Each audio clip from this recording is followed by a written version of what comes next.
जी एगो बात बताइए, शादी से पहले लड़का लोग वैलेंटाइन में सब डे मनाएगा, महंगा महंगा गिफ्ट देगा, सभी चीज़ अच्छा से होता है।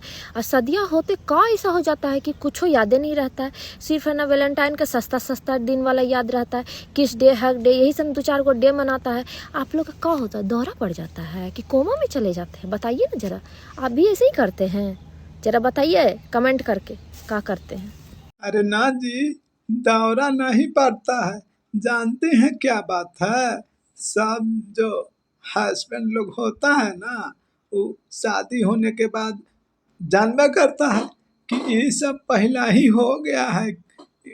ये वैलेंटाइन डे, मेलेंटाइन डे, ये सब पहले से हो गया है।